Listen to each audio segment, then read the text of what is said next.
What if the horrific images you just saw included your own child, your mother, your father, your loved ones, and then someone told you you were part of it?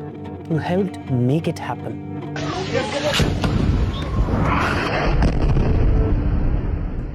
How would that feel? Now pause and think again. That product on your shelf, the app you use every day, even the bank you trust, could be linked to companies that operate in illegal Israeli settlements and profit from the ongoing genocide in Gaza. Let's be clear. Genocide in Gaza isn't just committed, it is enabled, funded, normalized.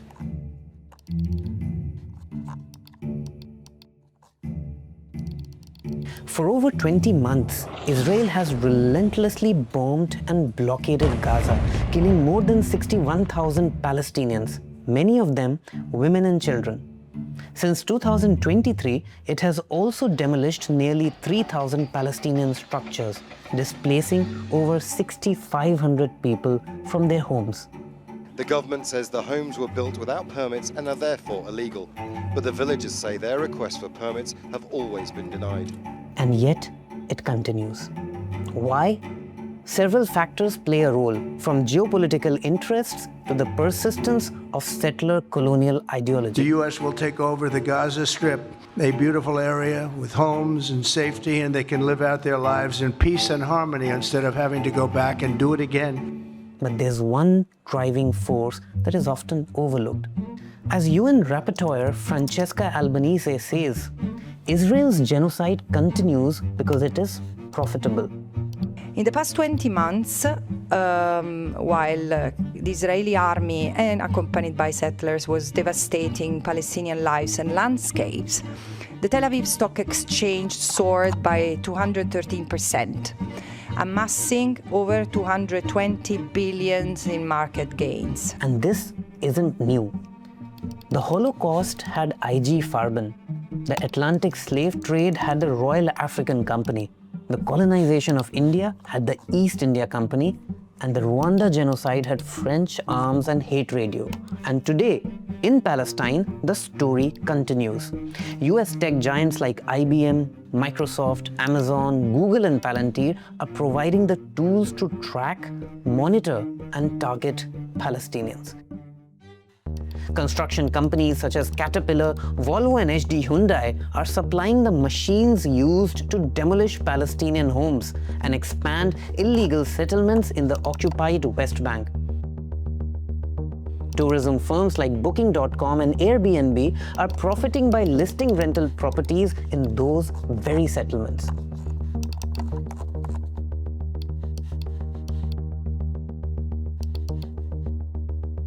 Arms manufacturers including Lockheed Martin, Leonardo and Elbit Systems are selling the weapons that rain down on Gaza. And global financial giants like Barclays, BNP Paribas, Alliance, BlackRock, AXA and Vanguard are underwriting the treasury bonds that help fund it all. And behind them are thousands of more companies quietly profiting from apartheid and genocide.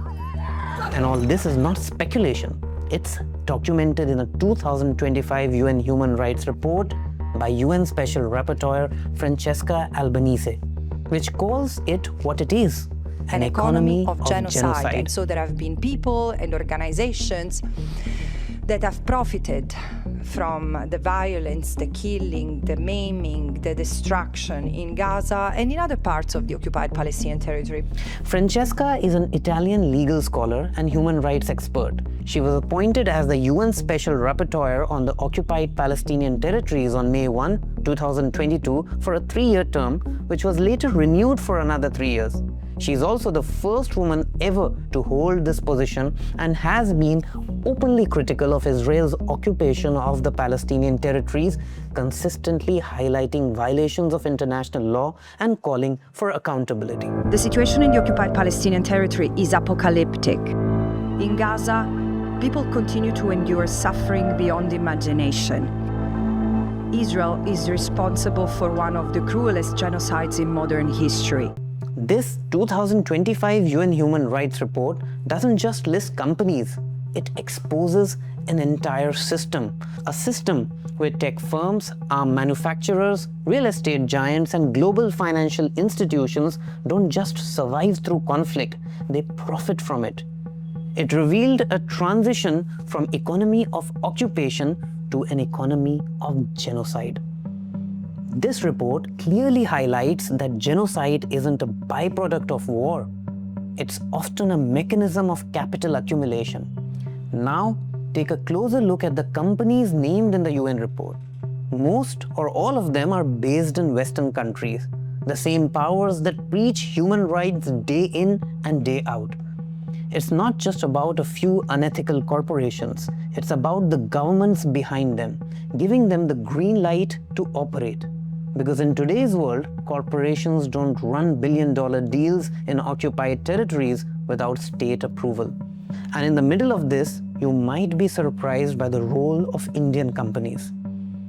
A 2023 report by Workers in Palestine revealed that Indian companies are one of the top contributors to Israel's arms trade. We're talking about $1 billion a year. That's roughly 8,500 crores in Indian rupee.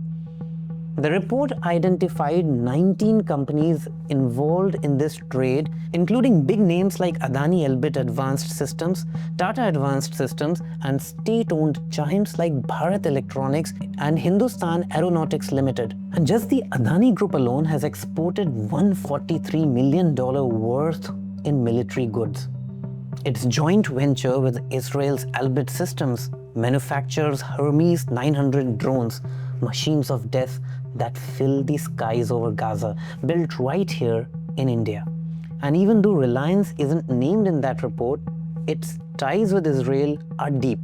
It has invested in over 100 Israeli startups, particularly in artificial intelligence and surveillance technologies, tools frequently used to monitor and suppress Palestinians under military occupation. In 2017, Reliance committed $25 million to the Jerusalem Innovation Incubator, which supports Israeli tech firms, including those contributing to the country's defense and intelligence sectors. In 2016, Reliance partnered with Rafael Advanced Defense Systems, a key Israeli weapons manufacturer known for producing military hardware, including missiles used in repeated assaults on Gaza. In 2024, Reliance Retail collaborated with Delta Galil, an Israeli textile and apparel company whose global operations contribute to Israel's economic resilience. So yes, that Campa Cola you switched to thinking you were boycotting Coke, it's made within the same ecosystem. You may be supporting that same violence, just wearing a different label. So now we know corporations don't just benefit from the genocide, they enable, fund, and sustain it. But the question is, can a boycott really make a difference?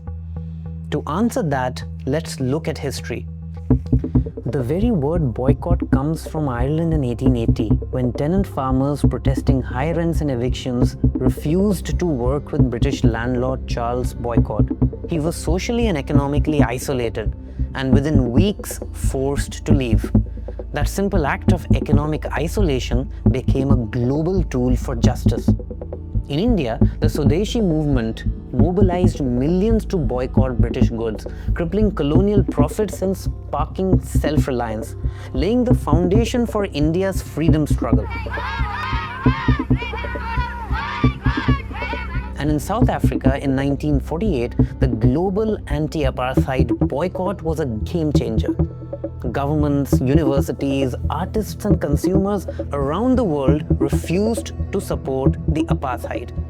Over 25 countries imposed sanctions, more than 150 universities divested from companies linked to South Africa, and even sports and cultural figures refused to perform or play in the country. By 1994, apartheid collapsed, not just through resistance on the ground, but because the world stood up economically and morally. Now Palestinians are calling on the world to do the same. In 2005, over 170 Palestinian civil society organizations launched the BDS movement. A boycott, divestment and sanctions movement like the one that helped to end apartheid in South Africa. Boycott, divestment, sanctions, a peaceful rights-based call to pressure Israel to end its violations of international law. The movement calls on individuals to boycott companies complicit in apartheid, urges institutions to divest from those companies, and demand that governments end military and economic cooperation with Israel. And the movement is working. Big companies have lost contracts. Artists and writers have cancelled events in solidarity. I stand in solidarity with the people of Palestine in their struggle for liberation. The Palestinian protests shut down the Oscars tonight. Humanity wins. Even Israeli officials admit that BDS is a serious threat, not because it's violent, but because it targets something they rely on: profit. So, genocide doesn't happen in isolation. It's enabled by weapons, technology, and money. Corporations in tech, arms, finance, and construction are profiting from the destruction with support of powerful states. The 2025 UN Human Rights Report calls this an economy of genocide.